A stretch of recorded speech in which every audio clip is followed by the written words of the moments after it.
উদ্দেশ্য পথ হয়ে থাকে। আমরা যেহেতু দাওয়াতের খায়ের দিতে যাচ্ছি, দাওয়াত ইলাল খায়ের, তাহলে খায়ের কোনটা বুঝতে হবে। খায়ের কি ধূমপান করার উপকারিতা বর্ণনা করা নাকি অপকারিতা বর্ণনা, সেটা আমাদেরকে বুঝতে হবে। সেজন্য ইয়াদউনা ইলাল খায়েরের বাস্তবতা কোথায় আছে সেটা আমাদেরকে বুঝে নিতে হবে। আমরা দেখতে পাচ্ছি চিকিৎসা বিজ্ঞানীরা বরাবরই ধূমপানকে স্বাস্থ্যের জন্য ক্ষতিকর বলে সতর্ক করে যাচ্ছে। দ্বিতীয়ত, ধূমপানে মুখ দুর্গন্ধ করতে হবে না। ঠিক যেমন কাঁচা পেঁয়াজ রসুন খেলে মুখ দিয়ে দুর্গন্ধ বের হয়, যা শরীয়তের দৃষ্টিতে মাকরুহ বলে সাব্যস্ত। আবার তৃতীয়ত, ধূমপানকারী ছেলে যুবকদের মাঝে এক ধরনের অদ্ভুত ভাব প্রকাশ করে। যারা ধূমপান করে তাদেরকে মনে হয় যেন তারা একটা কিছু, অর্থাৎ একটা বেয়াদবি ভাব তাদের মধ্যে লক্ষ্য করা যায়। এবং বিশেষ করে ধূমপানের পরিবেশ নষ্ট আর দূষিত হয়। যারা ধূমপান করে না তাদের জন্য অস্বস্তিকর অবস্থার সৃষ্টি করে। ধূমপান কেউ করলে যে করে না সে অবশ্যই বলে, ভাই সিগারেটটা ফেলে দাও, অবশ্যই বলে। এবং যে ধূমপান করে সে বলতে পারে না কি হয়েছে। আবার আমরা দেখি একজন প্রকৃত ভদ্র মুআদ্দাব ব্যক্তি কখনো মুরব্বী এবং বড়জনের সামনে প্রকাশ্যে ধূমপান করে না। এর দ্বারা প্রতীয়মান হয় এটা শিষ্টাচার করে। অতএব যারা দাওয়াত ইলাল খায়ের দেবেন তাদের অবশ্যই আমাদের অনুরোধ থাকবে তারা এটা বর্জন করে চলবেন। এক নাম্বার, কারণ একজন দায়ী ইলাল খায়েরকে দাওয়াত ইলাল খায়ের এর খেদমত আঞ্জাম দিতে গেলে গর্হিত কাজটি অবশ্যই বর্জন করতে হবে। অন্যথায় আল্লাহ কোরআন বলেছে, আতা'মুরুনা আন-নাসা বিল বিররি ওয়া তানসাউনা আনফুসাকুম, মানুষকে ভালো কাজের আদেশ দিলাম আর নিজেই অর্থাৎ মন্দ কাজ থেকে বিরত রাখলাম। ভালো কাজের আদেশ দিচ্ছি, ভালো কাজটা আমি করি না, মন্দ কাজ থেকে বিরত রাখছি কিন্তু মন্দ কাজটা আমি করেই নিচ্ছি। তাহলে এটা কেমন হবে? এটা কোরআনে কারীমের নির্দেশের। আমার ভাইরা, মদ্যপান সম্পর্কে আসলে আমরা যদি বিশ্লেষণ করি তাহলে আমরা দেখতে পাবো একসময় মদ্যপানটা মানুষের মধ্যে এমন ভাবে ছড়াছড়ি ছিল। মদ্যপান সাধারণ পানীয় জল যেভাবে পান করে সেভাবে তারা পান করত। আরবের মানুষদের তো আর কথাই ছিল না। ইসলাম 3 স্তরে মদকে হারাম করেছে। প্রথমত বলেছে, যদি আপনার কাছে জিজ্ঞেস করি আনিল খামরি ওয়াল মাইসির, তাহলে আপনি বলুন কুল ফীহিমা ইসমুন কাবীর ওয়া মানাফিউ লিন-নাস ওয়া ইসমুহুমা আকবারু মিন নাফইহিমা। গুনাহকে যারা ভয় করে তারা বর্জন করেছে, আর যারা গুনার প্রতি তেমন পাত্তা দিত না তারা এখনো রয়ে গেছে। দ্বিতীয়বারে আল্লাহ রাব্বুল আলামিন বলে দিলেন, লা তাকরাবুস সালাতা ওয়া আনতুম সুকারা, মদ্যপ অবস্থায় তুমি নামাজের কাছে দাঁড়িয়েও না। 5 নম্বর পারায় রয়েছে 4 নম্বর পৃষ্ঠা। এখন যারা নামাজের প্রতি তাদের আকর্ষণ তারা ছেড়ে দিয়েছে, যারা ছেড়ে দিয়েছে তাদের দরবারি হয়েছে। এরপরে রব্বুল আলামিন চূড়ান্ত ফয়সালা দিয়েছেন 7 নম্বর পারা 3য় পৃষ্ঠায় এটা রয়েছে। আয়াতের নাম্বার খুলে খুলে বলতে হবে। তো সেখানে আল্লাহ রব্বুল আলামিন আহকামুল হাকিমিন সোজা কথায় বলে দিয়েছেন, ইয়া আইয়ুহাল্লাযীনা আমানু ইন্নামাল খামরু ওয়াল মাইসির ওয়াল আনসাব ওয়াল আজলাম রিজসুম মিন আমালিশ শাইতান ফাজতানিবুহু লাআল্লাকুম। আল্লাহ রাব্বুল আলামিন সরাসরি হারাম করে দিয়েছেন। বলা হচ্ছে যখন এই আয়াত কারিমা নাযিল হয়েছে তখন সাহাবায়ে কেরামদের মধ্যে মদের আড্ডা চলছে। এই আয়াত কারিমার শেষের কথা হচ্ছে, ইন্নামা ইউরিদুশ শাইতান আইয়ুকিয়া বাইনাকুমুল আদাওয়াতা ওয়াল বাগদাআ ফিল খামরি ওয়াল মাইসির, অর্থাৎ মদের যেটা কুফর, যে আয়াতে কারিমার মধ্যে রব্বুল আলামিন বলেছেন যে এর দ্বারা শয়তান চায় তোমাদের পরস্পরের মাঝে একটা আদাওয়াতি এবং দুশমনি সৃষ্টি করে দেয়া, আর ওয়ায়াসুদ্দাকুম আন যিকরিল্লাহ ওয়া আনিস সালাহ, এর দ্বারা তোমাদেরকে নামাজ থেকে এবং আল্লাহর জিকির থেকে, আল্লাহর জিকির কথাটা দ্বারা হয়তো নামাজ বোঝানো হয়েছে, এই জন্য ওয়ানিস সালাত দিয়ে তাকিদ করা হয়েছে, নয়তো যিকরুল্লাহ শব্দ দিয়ে আমভাবে বলা হয়েছে। কারণ একজন বা একটি মাছ যেমন পানিতে ডুবে থাকলে সে বেঁচে থাকে, সেভাবে একজন ইমানদারও আল্লাহর জিকির, আল্লাহর স্মরণের মধ্যে ডুবে থাকলে তার ইমানি জীবনটা বেঁচে থাকে। একটা মুহূর্তের জন্য যদি সে আল্লাহর জিকির থেকে বিচ্যুত হয়, তখন ইমানি জীবন থেকে তার মৃত্যু ঘটে। আল্লামা জামি রহমতুল্লাহ আলাইহি বলেছেন, হর আঁকে গাফিল আযহাব এক জামানা দারাদম কাফির আম্মা নিহানা। আমাদের সর্বাঙ্গী ইসলামী লেবাস আছে, কিন্তু আমি আল্লাহর জিকির থেকে, জিক্রে হক থেকে কাফের হয়ে গেছি। আল্লামা জামি বলেন, সেই মুহূর্তে ওই লোকটা কাফের হয়ে গেছে, যদিও বা তার লেবাস পোশাক দ্বারা প্রমাণ হচ্ছে না যে সে কাফের হয়েছে। অনেক উচ্চাঙ্গের কথা, অনেক বুজুর্গানে তিনি এটাও বলেছেন যে যিকরুল্লাহ মানিত আল্লাহ রসুল, এই জন্য ওনারা বলেছেন সবসময় আল্লাহ রসুলের তাসাব্বুরের মধ্যে থাকা। যেমন তাসাব্বুরে শেখের কথা বলা হয়, মুরিদ সবসময় শেখের তাসাব্বুরের মধ্যে থাকবে। তাহলে শেখের তাসাব্বুরের চেয়ে আরো বেশি উপরের স্তর হলো তাসাব্বুরে রাসূলের। ওনারা বলেছেন, লাউ হাজাব আন্নি তুরফাত আইনি মা আদাতু নাফসি মিনাল মুসলিমিন। একটা পলকের জন্য যদি আল্লাহর হাবিব আমার থেকে, আমার চোখের বাইরে, দৃষ্টির বাইরে চলে যায়, দৃষ্টির বাইরে, খেয়ালের বাইরে চলে যায়, তখন আমি নিজেকে মুসলমানের মধ্যে সমান। তাহলে এই মত আমাদেরকে সেই কাজটা করে যেটা আল্লাহর জিকির তথা রাসূলের জিকির থেকে আমাদেরকে বিচ্ছিন্ন করে দেয়। এটা কি করে মুসলিম সমাজের মধ্যে চালু করতে পারে? তবে ইসলামের একটা দিক রয়েছে যেটা অন্য ধর্মে নাই। অন্য ধর্মের এরা অনেক পরে এসে চেষ্টা করেছে মদকে বন্ধ করার জন্য। আজকে মাদক বিরোধী অনেক আন্দোলন কিংবা মন্ত্রণালয় গঠিত হয়েছে, কিন্তু ইসলাম এ ধরনের কোন মন্ত্রণালয় গঠন করেনি। ইসলামের একটা কাজ, সেটা হলো খোদাভীতি সৃষ্টি করা। অন্তরে খোদাভীতি আসলে সে অবশ্যই ছেড়ে দেবে। এবং ইসলামই একটি ধর্ম যেটা একবার করেছে হারাম, দ্বিতীয়বারের জন্য আর এটার অনুমোদন দেয় না।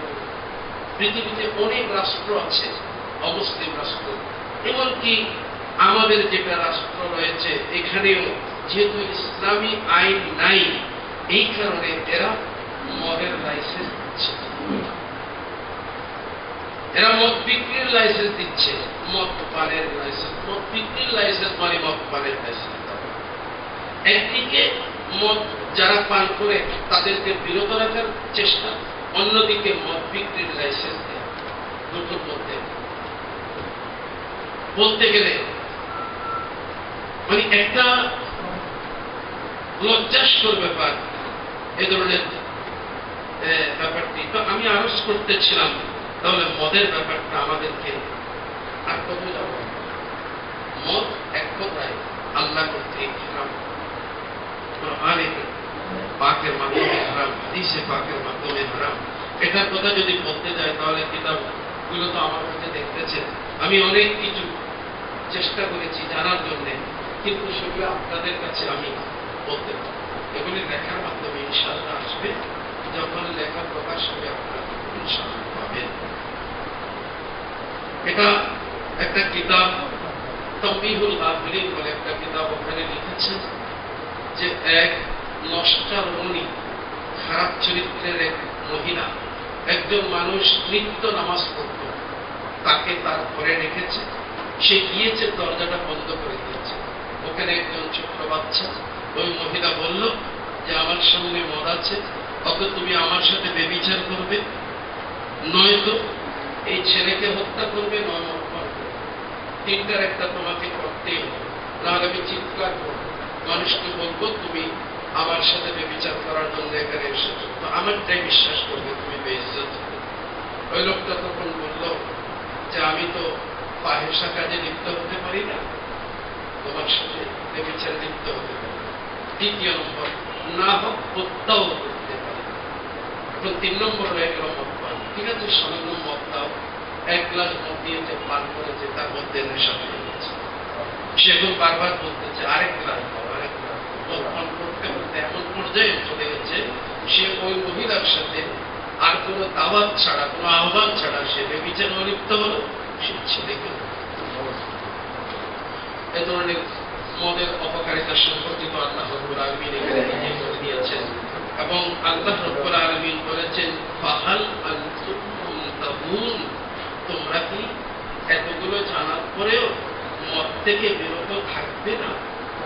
এই শব্দটা যখন শুনেছেন, বড় বড় আড্ডা চলছিল আমাদের সাহাবায়ে, সবাই সাথে সাথে সমস্ত মতগুলোর পথে ঢেলে দিয়েছে। অর্থাৎ ওনারা যখন শুনতেন তখন আমল করতেন। ওনাদের মধ্যে একটা অভ্যাস ছিল সামেনা ওয়া আতানা, শুনলাম মানলাম। কিন্তু বড় আফসোস হচ্ছে আমাদের মধ্যে, আমরা অন্য আরেকটা গুরু ছিল, তারা ছিল সামেনা ওয়া আসাইনা।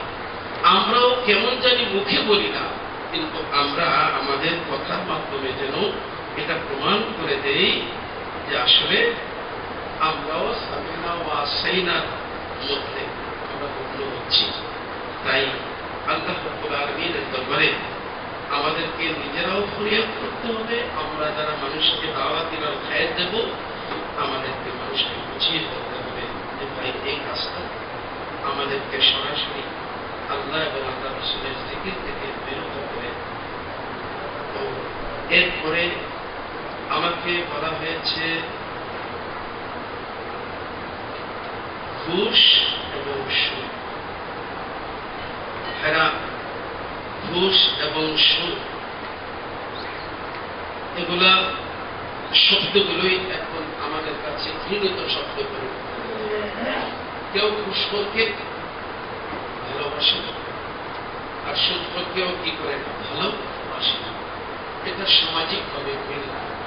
এরপরেও ঘুষ কেন হারাম, সুদ কেন হারাম, সেগুলির লক্ষ্য উদ্দেশ্য সম্পর্কে আমরা আলোচনা ইনশাআল্লাহ আমাদের লেখায় থাকবে।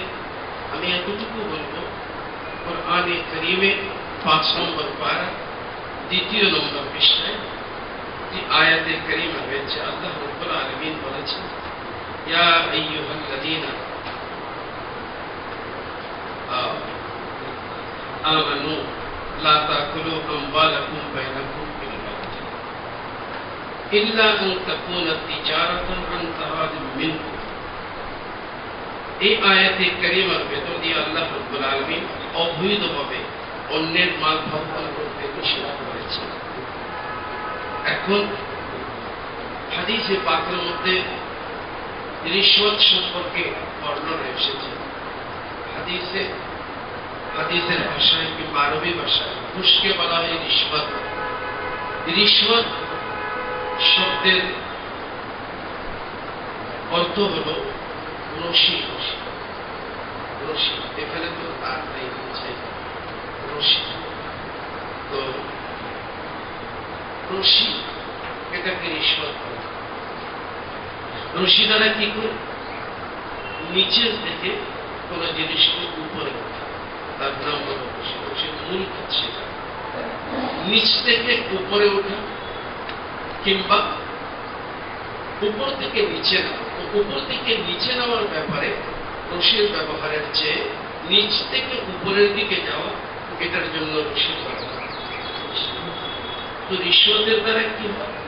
রিশওয়াতের দ্বারা একজন অযোগ্য মানুষকে পদস্থ করা, যে সেই পদের কি নয়, যোগ্য, তাকে সেই পদে আসীন করা।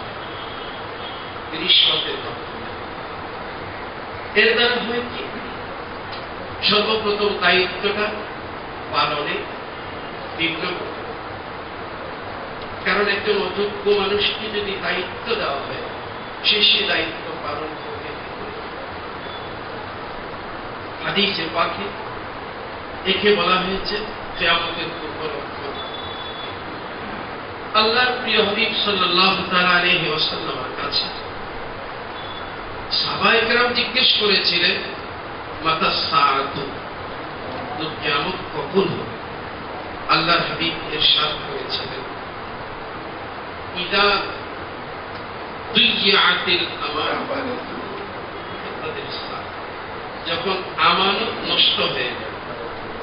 আমানতকে যখন মুসলমানরা নষ্ট করবে, বরবাদ করবে, তখন কিয়ামত অতীত। সাহাবায়ে কেরাম ওনাদের জীবনে ওনারা এটা কোনোদিন কল্পনা করতে পারতেন না যে আমানত কি করে মুসলমান খেয়ানত করতে পারে। তো আল্লাহর হাবিব সেখানে এমন একটা কথা বলেছেন যেটা সাধারণ মানুষের জ্ঞানে আসে না। সাধারণ মানুষ আমরা মনে করি আমানতের অর্থ হলো কেউ আমার কাছে কোনো গচ্ছিত অর্থ দেখেছে, টাকা পয়সা জমা রেখেছে, আমি সেটা খেয়ে ফেললাম, যথাসময়ে তাকে দিলাম, এটার নাম হচ্ছে আমানতের খেয়ানত। কিন্তু আল্লাহর হাবিব এখানে বললেন যে আমানতের খেয়ানত মূলত সেটা নয়, তার চেয়েও আরেকটা গোড়ার কথা আছে। ওটা গোড়ার কথা যেটা হলে পরে এগুলো সহজ হয়ে যায়। সেটা হলো, ওনারা বলেছেন, ইয়া রাসূলুল্লাহ কাইফা ইদাআতুহা, মুসলমানরা কিভাবে আমানতের খেয়ানত করতে পারে, বরবাদ করতে পারে। আল্লাহর হাবিব সাল্লাল্লাহু আলাইহি ওয়াসাল্লাম ইরশাদ করেছেন, ইদা ফুসিদাল আমরু ইলা গায়রি আহলিহি, وفي رواية إذا أسند الأمر إلى غير أهله فانتظر الساعة। একটা কাজ বা একটা দায়িত্ব যখন গায়রে আহলকে দেওয়া হবে, না আহলকে দেওয়া হবে, অনুপযুক্ত ব্যক্তির সুপুর্দ করা হবে, তখন কিয়ামতের জন্য অপেক্ষা করবে। এতে করে আমরা কি বুঝতে পারব? মানুষ অযোগ্যকে কখন যোগ্য বানায়, একজন অযোগ্য ব্যক্তিকে কখন তাকে পদায়ন করে কিংবা তাকে পদের মধ্যে বসে কখন করে? নিশ্চয়ই এটা ঘুষের মাধ্যমে। যাকে আমরা অন্য ধরনেরও বলতে পারি, যদি ঘুষ নাও নেয়, বলে না আমি নেই নেই, তাহলে সেখানে স্বজনপ্রীতি বলে একটা কথা থাকবে, সেটাও এক প্রকার ঘুষের সাথে মিল হয়ে যায়। মুদ্রা কথা হল রিশওয়াত, বলা হয় অযোগ্যকে যোগ্য করার মাধ্যম। এই কারণে বাবুল কাজার মধ্যে, অর্থাৎ বিচারকদের ব্যাপারে আল্লাহর হাবিব বলতে গিয়ে ইরশাদ করেছেন যে একজন বিচারক ক্ষুধার্ত অবস্থায়, তৃষ্ণার্ত অবস্থায় বিচার করার জন্য চেয়ারে বসবে, নামাজ পড়ে আসি। কারণ যেহেতু ওই অবস্থায় যদি তার খিদা পেয়েছে, তৃষ্ণা পেয়েছে, তার তৃষ্ণা নিবারণের জন্য হয়তো কেউ না কেউ তাকে যদি কোনো পানীয় দেয়, কোনো খাবার দেয়, তাহলে তার ক্ষুধার কারণে, তার তৃষ্ণার কারণে যদি সেদিকে তার আকর্ষণ হয়, এতে করে সে যে তাকে পানি দিয়েছে কিংবা তাকে খাবার দিয়েছে তার প্রতি তার দুর্বলতা সৃষ্টি হয়। এই কারণে আল্লাহর হাবিব বলেছেন, একজন বিচারক বিচারকের ফলে আসে হতে হবে ভালো করে খেয়ে নেয়, পরিতৃপ্ত হয়ে খেয়ে তাকে বিচারকের আসে বসতে হবে। কারণ এটা হলো সত্যেবা, মানে ঘুষের দরজাটাই বন্ধ করে দেওয়া, যেন ঘুষ নাও নেয় এবং ঘুষ নেওয়ার কল্পনাও না করে, এবং ঘুষ নেওয়ার মতো একটা পরিস্থিতিও যেন সৃষ্টি। এই জন্য বলেছে। আর সুদের ব্যাপারটা তো আরো বেশি মারাত্মক। সুদের ব্যাপারটা তো আল্লাহ রাব্বুল আলামিন বলে দিয়েছেন, কোন যুক্তি তর্ক এখানে খাটে, কারণ আল্লাহর নির্দেশের সামনে কোনো যুক্তি কোনো দিন খাটবে না, কোনো দিন সেই যুক্তি দিয়ে মুক্তি পাওয়া যাবে না। আল্লাহ রাব্বুল আলামিন বলে দিয়েছেন আহাল্লাল্লাহুল বাইআ ওয়া হারামাল রিবা। দ্বিতীয় কারণ স্বয়ং রাব্বুল আলামিন বলেছেন, আবার সাথে সাথে এত বেশি কঠোর বাণী উচ্চারণ করেছেন সুদের ব্যাপারে। কুরআনে কারীমে স্বয়ং কোরআনের মধ্যে খুব কঠোর বাণী আল্লাহ জাল্লা ওয়াজহুহু এখানে উচ্চারণ করেছেন। রব্বুল আলামিন বলেছেন, ইয়া আইয়ুহাল্লাযীনা আমানু তাকুল্লাহ, ঈমানদারেরা আল্লাহকে ভয় করো, এবং ওয়াযারু মা বাকিয়া মিনার রিবা, এতদিন পর্যন্ত যত সুদের কাজ কারবার করেছো সেটা এখন যখন ঈমান এনেছো সাথে সাথে এটা বর্জন করে দাও। ইন কুনতুম মুমিনিন, সত্যিই যদি ঈমান এনে থাকো, এরপরে যেটা বলছেন সেটা বড় কঠোর বাণী। ইল্লাম তাফআলু, ঈমান আনয়নের পরে যদি সুদকে বর্জন না করো, তাহলে ফাযানু বিহারবিন মিনাল্লাহ ওয়া রাসূলিহি, আল্লাহ এবং রাসূলের সাথে যুদ্ধ করার জন্য তৈরি হয়ে যাও। এমনকি দুনিয়াতে কেউ আছে যারা আল্লাহ এবং রাসূলের সাথে যুদ্ধে লিপ্ত হতে পারে? আল্লাহ বলেছেন, ওয়া ইন তুবতুম ফালাকুম রুউসু আমওয়ালিকুম লা তাজলিমুন ওয়া লা তুজলামুন, হ্যাঁ যদি তওবা করো তাহলে মূল টাকাটা, যেটা মূল টাকা তোমার মূলধনটা তুমি ফেরত দিতে পারো।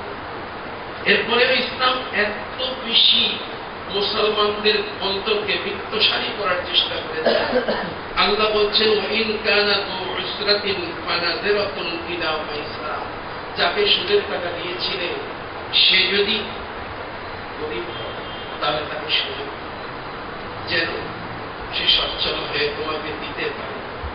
ওয়া আন তাসাদ্দাকু খায়রুল লাকুম ইন কুনতুম তা'লামুন, আর যদি এই মূলধনটাও তুমি সদকা করে দিতে পারো, কারণ সে সুদের টাকা তোমার থেকে সাদে নেয়নি, স্বেচ্ছায় নেয়নি, পরিস্থিতির কারণে নিয়েছে, এই কারণে তুমি যদি সেটা সদকা করে দাও তাহলে এটা তোমার জন্য হবে অতি উত্তম। সুদের ব্যাপারে আল্লাহ হাবিব সাল্লাল্লাহু তাআলা আলাইহি ওয়াসাল্লাম ইরশাদ করেছেন যে সুদটা কত বেশি মারাত্মক। আল্লাহ হাবিব সাল্লাল্লাহু তাআলা আলাইহি ওয়াসাল্লাম ইরশাদ করেছেন, যারা সুদের সাথে সম্পৃক্ত, সুদের সাথে যারা সম্পৃক্ত তাদেরকে আল্লাহর হাবিব এত বেশি সাবধান করেছেন যে দেখো, আর রিবা সামউন হুবা, সুদের মধ্যে 70টির মতো গুনাহ আছে। 70 শব্দটা লিমিটেশন দিয়ে বলা হতো, হক বলার জন্য মাহদুদ, এখানে হুদুদ নাই, এখানে এটা নয় যে 69 নয় 71 নয়, এটা তাকফীরের জন্য, বেশি বোঝানোর জন্য বলা হয়েছে। আল্লাহর হাবিব বলেছেন, আইসারুহা আইয়ানকিহার রাজুলু উম্মাহু, সুদের মধ্যে সবচেয়ে ছোট্ট গুনাহটি হলো মানুষ তার মাকে বিবাহ করে। মানুষকে বোঝাতে হবে, মানুষকে বোঝাতে হবে যে মানুষকে আগে জিজ্ঞেস করতে হবে, তুমি কি তোমার মায়ের সাথে নাউযুবিল্লাহ ব্যভিচার করতে চাও? সে কোনোদিন বলবে না যে আমি এটা করব, আগে সেটা বলতে হবে, তাদেরকে ওটা বোঝাতে হবে।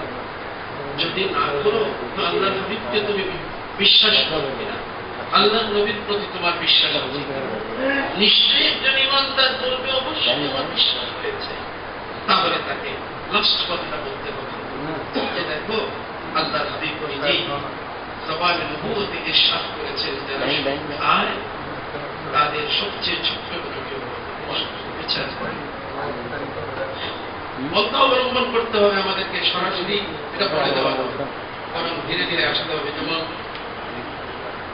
আমাদেরকে মদের ব্যাপারে বলা হয়েছে, সেভাবে যারা সুদ খায়, সুদটা এমন বেশি, এত বেশি ছড়িয়ে পড়েছে, আল্লাহ হাবিব সাল্লাল্লাহু তাআলা আলাইহি ওয়াসাল্লাম ইরশাদ করেছেন, লা ইয়াতিয়ান্না আলান নাসি জামান, এমন একটা সময় চলে আসবে, মনে হয় এটাই চলতেছে সেই সময়, লা ইয়াবকি মিনহুম, কোন মানুষ বাকি থাকবে না, ইল্লা আতিকুর রিবা, সবাই হবে সুদখোর হবে, সবাই সুদ খাবে। ওমান লাম ইয়াকুল, যে সুদ খাবে না, সুদ থেকে বাঁচার চেষ্টা করবে, আসাবাহু মিন ওয়াবালিহি, সুদের ধুলোবালি হলেও তার মধ্যে ঢুকবে। তাই এজন্য আলোচনা করছিলাম, সুদ বড় মারাত্মক ব্যাপার। সুদের মাধ্যমে যদিও বর্তমানে মানুষ হয়তো বলবে যে ব্যাংকে আমরা যে সুদ রাখি সেই সুদ তো গরিব মানুষকে লাভ, বড় লোকেরা সুদ দেয়। আগে দিত গরিব মানুষরা বড় লোককে, মহাজনকে সুদ দিত, আর এখন সুদ দেয় কারা? এখন বড় লোকরা সুদ দেয়। তাহলে তো এখন আগের মতো গরিবরা আর গরিব হয়ে মারা যাচ্ছে না, এখন আগের মতো নাই। আমাদেরকে সেই যুক্তি দিয়ে মুক্তি পেরা যাবে না, বোঝাতে হবে ওই কথাটা যে আল্লাহকে বিশ্বাস করবে না, বিশ্বাস করবে না। কারণ সুদের মাধ্যমে এটা যদি সদ্যবাদ না করা হয়, এটা যদি দরজা বন্ধ করা না হয়, আজকে ব্যাংকের মাধ্যমে সুদ দিচ্ছে, আর যদি মানুষ কোন একটা সময়ে প্রয়োজন হয়ে যায়, তাহলে সে বলবে ওখান থেকে যখন সুদের ব্যাপারটা আছে, এখানে কেন যায়, একটা পথ খুঁজে দেবে। এই কারণে সুদের সম্পূর্ণভাবে দরজা বন্ধ করার জন্য আল্লাহ এবং আল্লাহ রাসূল বলেছেন, মারাত্মকভাবে বলেছেন। আল্লাহর হাবিব বলেছেন, আল্লাহ রাসূলুল্লাহ সাল্লাল্লাহু আলাইহি ওয়াসাল্লাম, লাআনা আকিলার রিবা ওয়া মুআক্কিলাহু ওয়া শাহিদাইহি ওয়া কাতিবাহু, আল্লাহ লানত করুন। এটা লানত করেছেন না বলে লানত করুন হবে, লানত করুন অর্থাৎ এই লানত সদা সর্বদার জন্য, এখানে ইস্তেমরারে তাজাদ্দুদ থাকবে, সদা সর্বদা ওই ব্যক্তির উপর আল্লাহ লানত করুন যে ব্যক্তি সুদ খায়, যে ব্যক্তি সুদের ওকিল হয়, যে ব্যক্তি সুদের সাক্ষী হয়, এবং যে সুদের কাগজটা লিখে। আল্লাহর হাবিব লানতের বদদোয়া করেছেন। যাই হোক, সুদ ঘুষ আমাদেরকে বর্জন করতে হবে। আবার ফেরা অর্থাৎ আমাদেরকে দাওয়াত ইলাল খায়র দিতে গেলে ওই বলছিলাম পদ্ধতি আমাদেরকে নিতে হবে কোনটা, যে আগে তাদের প্রতি আল্লাহর ভয় সৃষ্টি করতে হবে। এটাই হলো সবচেয়ে বড়। আল্লাহর ভয় অন্তরে আসলে অটোমেটিক তার মধ্যে ইহতিরাজ, ইহতিয়াত এবং পরহেজগারি চলে আসবে। আমাদেরকে বলা হয়েছে কোন খারাপের কথা, ইসলাম যেটা শান্তির ধর্ম বলা হয়, ইসলাম মানে শান্তি না। আমরা অনেক ক্ষেত্রে মানুষকে জিজ্ঞেস করি যে ইসলাম মানে কি শান্তি, আসলে ইসলাম মানে তো শান্তি না, তাই ইসলামকে মানলে কি শান্তি পাওয়া যায়? ইসলাম হলো দীনুস সালাম, ইসলাম মানলে মানুষ শান্তি। এটাই হলো ইসলামের মূল বাস্তবতা। ইসলামের দ্বারা মানুষ শান্তি। ইসলাম হত্যাযজ্ঞকে কোনদিন সাপোর্ট করেনি। ইসলাম এটা বলে দিয়েছে যে যারা অন্যায় করে তো মানুষকে হত্যা করবে। এটা আপনারা ওলামায়ে কেরাম ভালো করে জানেন, আর যারা আলেম নয় তাদের দৃষ্টি আকর্ষণ করছি। এটা তো সূরা মায়েদা আয়াত নম্বর 31-এর পরে 31-এর মধ্যে এটা কিছু বর্ণনা করেছেন হাবিল এবং কাবিল সম্পর্কে আলোচনা করেছেন। তাদের মধ্যে একজন আরেকজনকে অন্যায়ভাবে হত্যা করেছে, সেই ঘটনা উল্লেখ করার পরে রব্বুল আলামিন বলেছেন, মিন আজলি যালিক কাতাবনা আলা বনি ইসরাঈল আন্নাহু মান কাতালা নাফসান বিগাইরি নাফস আও ফাসাদিন ফিল আরদ ফাকান্নামা কাতালা আন-নাস জামিআ ওয়া মান আহইয়াহা ফাকান্নামা আহইয়া আন-নাস জামিআ ওয়া লাকাদ জাআতহুম রুসুলুনা বিল বায়িনাত ثم إن كثيرا منهم بعد ذلك ফিল আরদি লামুসলিমিন। আরজ করছিলাম, উলামায়ে কেরাম জানেন ভালো করে যে পূর্ববর্তী নবীদের শরীয়তের কথা যখন আমাদের কোরআনে উল্লেখ করা হয় এবং সেটা উল্লেখ করার পরে যদি এটার প্রতি কোনো ইনকার না আসে, কোনো অস্বীকার না আসে, তাহলে কিন্তু সেটা আমাদের জন্য আইনে পরিণত হয় না। অস্বীকার করার ব্যাপারটা আপনারা পাবেন। আগে অস্বীকার করার জিনিসটা আমি আপনাদের ক্ষেত্রে আলোচ করছি। এটা রয়েছে 8 নম্বর পারার 6 নম্বর পৃষ্ঠায় সূরা আনআম শরীফে। এটা 144 নম্বর এবং 145 নম্বর আয়াতে কারিমার মধ্যে পাবেন, যেখানে আগের যুগে বিশেষ করে ইহুদিরা ওদের ছিল যে তারা অনেক কিছু খেত না, যেমন উটের গোশত খেত না, উটের দুধ খেত না। তারা বলতে এগুলি আমাদের জন্য কি হারাম। এটা তারা নিজেরাই নিজেদের উপর করে নিয়েছিল। এটার কথা রব্বুল আলামিন আহকামুল হাকিমিন এই 4 নম্বর পারা, আপনার 4 নম্বর পারার প্রথম পৃষ্ঠায় বলেছেন। ওখানে বলেছেন কুল্লু তাআমি কানা হিল্লান লিবানি ইসরাঈল ইল্লা মা হারামা ইসরাঈল আলা নাফসিহি। এগুলো আসলে কোনো হারাম ছিল না, হযরত ইয়াকুব আলাইহিস সালাম নিজের উপর হারাম করে নিয়েছিলেন। এরপরে আল্লাহ এখানে বলেছেন সূরা আনআম শরীফে, কুল লা আজিদু ফীমা উহিয়া ইলাইয়া মুহাররামান আলা তা'imin ইয়াত'আমুহু ইল্লা আন ইয়াকুনা মাইতাতান আও দামান মাসফুহান আও লাহমা খিনজিরিন ফাইন্নাহু রিজসুন আও ফিসকান উহিল্লা লিগায়রিহি ফামান ইত্তাবা গায়রা বাগিন ওয়ালা 'আদ ফাইন্না রাব্বাকা গফুরুর রহিম ওয়া 'আলাল লাযীনা হাদু হাররামনা কুল্লা যী যুফর ওয়া মিনাল বাকর ওয়াল গনাম হাররামনা আলাইহিম শুহুমাহুমা।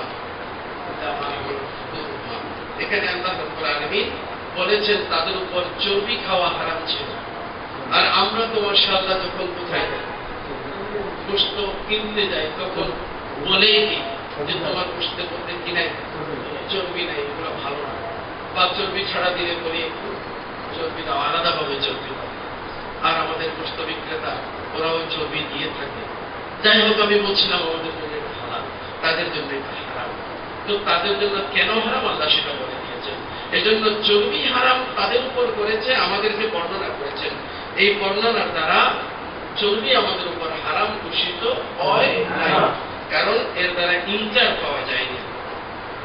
তো আমি বলতেছিলাম যেমন 6 নম্বর পারাতে আল্লাহ রাব্বুল আলামিন বলেছেন وكتبنا عليهم فيها أن النفس بالنفس والعين بالعين والأنف بالأنف والأذن بالأذن والسن بالسن والجروح قصاص।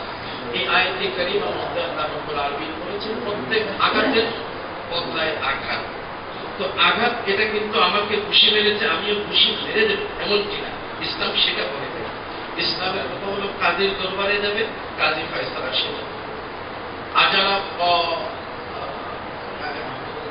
একজন বাদশাহ, তার নাম আপনার,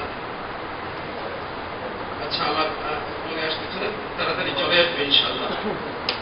সে একজন খ্রিস্টান বাদশাহ ছিল। হযরতে ফারুক আযমের দরবারে সে ইসলাম ধর্ম গ্রহণ করেছে। এরপরে সে বলল আমি উমরায় যাব। উমরায় গিয়েছে। উমরায় যখন গিয়েছে সে তখন খ্রিস্টান ছিল, তো তার কাপড় চোপড় ছিল ঘোড়ারের নিচে। সে তাওয়াফ করতেছে, পেছনে আরেকজন মুসলমানের পায়ের নিচে পড়েছে, সেটা টান খেয়েছে, পড়ে যেতে চেয়েছে। তখন সে পেছন ফিরে একটা কাপড় লাগলো। ওই মুসলমান কিছুই করলেন না, ফারুক আযমের দরবারে বিচার দিলেন। ফারুক আযম বললেন তুমি কি একে কাপড় মেরেছো? কেন মেরেছো? হ্যাঁ আমাকে এভাবে করেছে। বলে আমাদের ইসলামের কানুন হলো এখন তোমাকে কাপড় রেখে দেবে। আমি বাদশাহ, এখানে বাদশাহ এর কারোর জন্য আইন পেশ করবো। তখন সে একদিনের জন্য, এক রাতের জন্য মহলাত চাইল যে আগামীকাল ইনশাআল্লাহ আমি, অর্থাৎ আগামীকাল আমি এই শাস্তি ভোগ করব। সে রাতে সে পালিয়ে গেল এবং সে মুরতাদ হয়ে গেল। তো সে মুরতাদ হয়ে যাবে এই কারণে ফারুক আজম তাকে মানে ওটার থেকে নিষ্কৃতি দেবে। ফারুক আজম তো কথা যখন চলে এসেছে বলতে হচ্ছে, আমাদেরকে বলতে হবে, মানুষকে বোঝাতে হবে। ফারুক আজমের দরবারে আন্তাকিয়ার লোকজন এসে বলেছিল যে হুজুর একটা কাজ করেন না, যে আমাদের একটা বদনাম রয়েছে আমাদের পূর্বপুরুষদের, সেই বদনামটা যেন মুছে যায়। একটা কাজ করেন, কোরআনে কারীমে একটা জায়গাতে বা আছে, আপনি তা করে দেন। তার মানে কোরআনে কারীমে এটা 16 নম্বর পারার শুরুতে রয়েছে। অর্থাৎ এদের কাছে হযরত খিদর আলাইহিস সালাম এবং মুসা কালিমুল্লাহ আলাইহিস সালাম ওনারা গিয়েছিলেন মানে আমাদেরকে মেহমানদারি করো, তখন তারা মেহমানদারি করে নেই।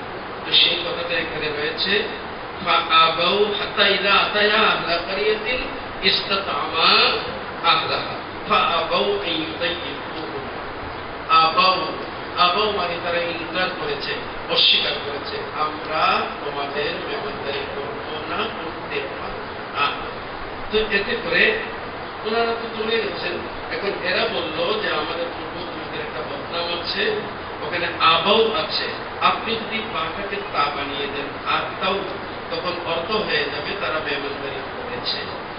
এই কাজটা করেন না, আমাদের পূর্বপুরুষদের বদনামটা ঘুচিয়ে দেন। ফারুক আজম বললেন, দুনিয়ার সব মানুষ যদি মুরতাদ হয়ে যায়, একটা আমি করবো না, আমার প্রাণ যেতে পারে, এটা সম্ভব না, এটা আমার দ্বারা হবে না। এই ধরনের আমানতদার ছিলেন সাহাবায়ে কেরাম।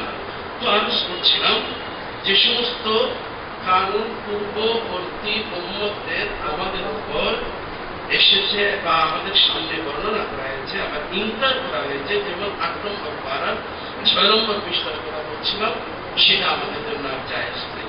আর যেটা আমাদেরকে বর্ণনা করেছেন সাথে এটা ইনকার করেনি, তখন এটা আমাদের জন্য আইনে পরিণত হয়ে যাচ্ছে। ঠিক তদ্রুপ এই আয়াতে কারিমা কোনটা, মান কাতালা নাফসান বিগাইরি নাফসিন আও ফাসাদিন ফিল আরদি ফাকান্নামা কাতালান নাস জামিআ, এটা আমাদের জন্য আইনে পরিণত হয়ে যাচ্ছে। তো এখানে একটা শব্দ পরিধানযোগ্য আছে, আমাদের জন্য চিন্তা মানে আমাদেরকে চিন্তার খোরাক জাগাবে বা আমাদেরকে একটা কথার দিকে নিয়ে যাবে, সেটা হলো বেগাইরি নাফসিন। তো বেগাইরি নাফসিন মানে বোঝা গেল হত্যা মানে পতন, এটা জায়েজ। কখন? যদি বেগাইরি নাফসিন না হয় বরং বিন-নাফস হয়, অর্থাৎ কাফের যদি কোনো ব্যক্তি যদি কাউকে অন্যায়ভাবে কতল করে, তাহলে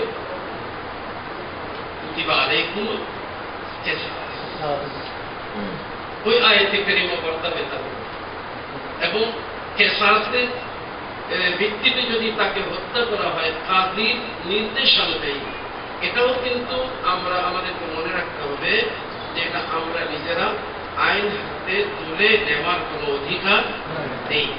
আমাদের দেশে ইসলামী কানুন নেই, এই কারণে আমরাই ইসলামী কানুন আমরা প্রবর্তন করব, আমরাই সমাজে এটা করবো, আমাদেরকে সম্মিলিতভাবে চেষ্টা করতে হবে যেন হুকুমত আমাদের দেয়, হুকুমত যেন ইসলামী সুন্নিয়ত ভিত্তিক হয়ে যায়, সেদিকে আমাদেরকে অবশ্যই চেষ্টা করতে হবে। চেষ্টা যদি আমরা করে যাই, তা না হলে কিন্তু ওই আয়াতে কারিমা জামাতে ইসলামের লোকেরা কিংবা বাতিল ফিরকার লোকেরা আমাদেরকে বারবার তারা বলে, আমরা যারা বলি আর কি আমরা রাজনীতি করি না কিংবা এর সাথে আমরা জড়িত না, তারা বলে ওয়ামান লাম ইয়াহকুম বিমা আনজালাল্লাহ ফাউলাইকা হুমুজ জালিমুন ফাউলাইকা হুমুল ফাসিকুন। দুইটা আয়াত রয়েছে, এগুলো এই 6 নম্বর পারার সূরা মায়দার, একটা হলো 45 নম্বর আয়াত আর একটা হলো 47 নম্বর। এখানে বলা হয়েছে যারা আল্লাহর হুকুম মতো, আল্লাহ যেভাবে নাযিল করেছেন হুকুম সেভাবে যারা ফয়সালা করে না, তারা জালিম, তারা ফাসিক। এবং এখানে এটাও আছে অন্য আয়াতের মধ্যে যে তারা কাফের। এই এর আগে আছে মান লাম ইয়াহকুম বিমা আনজালাল্লাহ ফাউলাইকা হুমুল কাফিরুন, 44 নম্বর আয়াতে। তাহলে যারা আল্লাহর আইন মতো যারা ফয়সালা করে না, তারা কাফের, তারা ফাসিক, তারা জালিম, এভাবে আল্লাহ বলেছেন। ওই আয়াতগুলোকে নিয়ে সর্বসাধারণ মানুষকে এরা কাফের বলে আখ্যায়িত করছে এবং কাফের জানতেছে, কাফের হিসেবে তারা মারতেছে। বর্তমানে যেভাবে বাতিল ফেরকার লোকেরা, জামাতি বলুন কিংবা অন্যান্য যত নামধারী আছে, এরা যেভাবে মানে তারা খুদকুশিমূলক অর্থাৎ আত্মহননকে বেছে নিয়েও তারা করতেছে, যেভাবে মানুষকে মারতেছে, মুসলমানদেরকে মারতেছে, এদেরকে যদি জিজ্ঞেস করেন এরা এই আয়াতগুলো দিয়ে ফতোয়া দেবে যে এরা কাফের, এরা জালিম। তার কারণ এরা ইসলামী আইন মতো কি করে না, এরা ফয়সালা করে। এই জন্য এই আয়াতগুলো দিয়ে তারা কাফের ফতোয়া দিচ্ছে। তো আমাদের বক্তব্য হচ্ছে আমাদেরকে চেষ্টা করতে হবে, চেষ্টা করে যেতে হবে। এমন কোন মুসলমান নেই যে মনে প্রাণে এটা চায় না যে আল্লাহর আইন মতো ফয়সালা হোক, এটা কেউ চায় না, এমন কোন সত্যিকারের ইমানদার নেই। যদি থাকে ইসলামী আইনকে অবজ্ঞা যদি করে, এটা এখন চলে না, তাহলে কিন্তু তাদের উপরে এই শব্দগুলো বর্তাতে পারে। তাই আমাদেরকে অবশ্যই সুন্নিয়ত ভিত্তিক ইসলামী সমাজ আমাদেরকে গঠন করার জন্য চেষ্টা করে যেতে হবে। বাকি কথা হচ্ছে, এর মাঝে কেউ যদি কাউকে হত্যা করে তাহলে আমরা সেটার জন্য বিচার প্রার্থী হব, আমি আইন হাতে করি।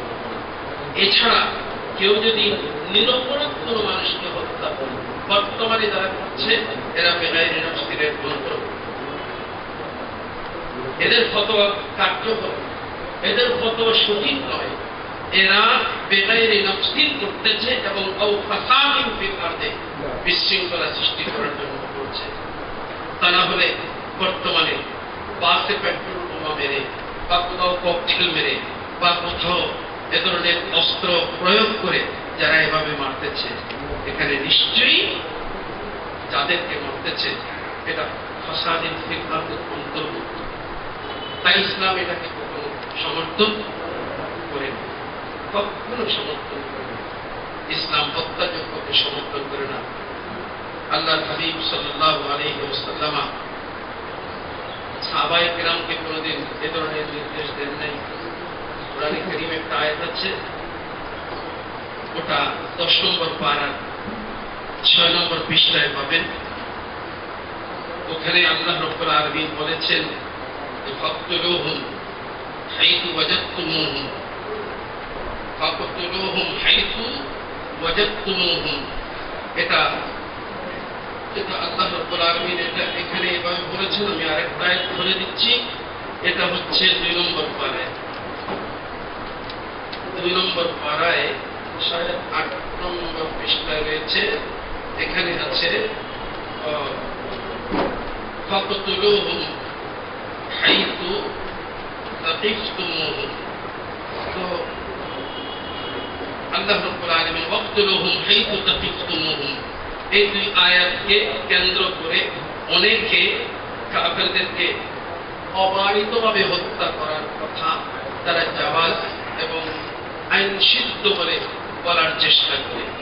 বলা বাহুল্য, এটা হলো যখন ওরা ইসলামী স্টেটের বিরুদ্ধে করবে কিংবা ইসলামী শাসনের বিরুদ্ধে করবে, অর্থাৎ যখন যুদ্ধ পরিস্থিতি সৃষ্টি হবে, মুসলমান এবং কাফেরদের মধ্যে জিহাদ পরিস্থিতি সৃষ্টি হবে, তখনই কেবল এগুলো করার বৈধতা রয়েছে। এছাড়া অন্যথায় এ ধরনের কোনো কাফের উপর কোনো কাফেরকে হত্যা করা এটা কখনো জায়েজ নয়। 5 নম্বর পারা আপনার 12 নম্বর পৃষ্ঠায় আল্লাহ রাব্বুল আলামিন আহকামুল হাকিমিন এখানে অমুসলিমদের হত্যার ব্যাপারেও বলেছেন, মা কানা লিমুমিনিন আন ইয়াকতুলা মুমিনান ইল্লা খাতা'আন ওয়া মান কাতালা মুমিনান খাতা'আন ফাতাহরিরু রাকাবাতিন মুমিনাতিন ওয়া দিয়াতুন মুসাল্লামাতুন ইলা আহলিহি ইল্লা আন ইউসাদ্দাকু ফা ইন কানা মিন কওমিন আদুও্বিন লাকুম ওয়া হুয়া মুমিন ফাতাহরিরু রাকাবাতিন মুমিনাহ ওয়া ইন কানা মিন কওমিন বাইনাকুম ওয়া বাইনাকুম মিসাক ফাদিয়াতুন মুসাল্লামাতুন ইলা আলিহি ওয়া তাহরিরু রাকাবাতিন মুমিনা। মোদ্দা কথা হলো, মুসলিম অমুসলিম কাউকে নিরপরাধে হত্যা করার কোনো বৈধতা ইসলাম দেয় না। বরং আমরা দেখতে পাচ্ছি হুদায়বিয়ার সন্ধির পরে আল্লাহর হাবিব 10 বছরের জন্য একটা চুক্তি করেছিলেন, কোনো হত্যাযজ্ঞ করা হবে না। এটার উপর আল্লাহর হাবিব চুক্তি করেছিলেন। আর এটা মুসলমানদের জন্য এমন একটা সুফল হয়ে গেছিল যে এই গোটা বৎসরের মধ্যে যেখানে মুসলমান কাফেরদের কাছে গিয়েছে, অনায়াসে গিয়েছে বিনা বাধায়, কোন কাফেরের ঘরে গিয়েছে, সেই ঘর সেই পরিবার মুসলমান হয়ে গেছে। আবার যেই পরিবার কোন মুসলমান আত্মীয়ের কাছে এসেছে, সেই কাফের পরিবার মুসলমান হয়ে গেছে। যারা এখানে এসেছে তারাও মুসলমান হয়েছে, আর যারা কাফেরদের ঘরে গিয়েছে তারাও মুসলমান হয়েছে। কোন মুসলমান কাফের হয়নি। যখন 7ম হিজরি সালে আল্লাহর হাবিব নিয়ে গিয়েছিলেন, মাত্র কত 6 হিজরি সালে নিয়ে গিয়েছিলেন 1400 মানুষ, আর মাঝখানে 7ম হিজরি গেল, 8ম হিজরি সালে মক্কা বিজয় করেছেন 10,000 মুসলমানের মাধ্যমে। সেই 10,000 আসমান থেকে আসেনি, সেই 10,000 এসেছে আদর্শের মাধ্যমে, ইসলাম গ্রহণ করেছে। তাদেরকে অস্ত্র বলে ইসলাম গ্রহণ করানো হয়নি। আল্লাহ রাব্বুল আলামিন আমাদেরকে সত্যিকার অর্থে আমাদের মুর্শিদ করিম যেভাবে আমাদেরকে বলেছেন দাওয়াত ইলাল খায়র, ওটা যেন সত্যিকার অর্থে খায়র হিসাবে আমরা মানুষকে দিতে পারি, এবং দাওয়াত দেওয়ার আগে যেন আমরা নিজেরাও সেভাবে গঠন করতে পারি নিজেকে। আল্লাহ রাব্বুল আলামিন তৌফিক সেভাবে আমাদেরকে নসিব করুন।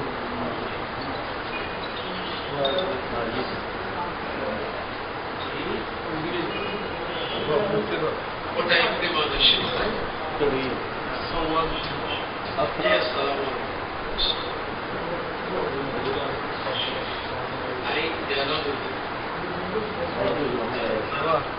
النبي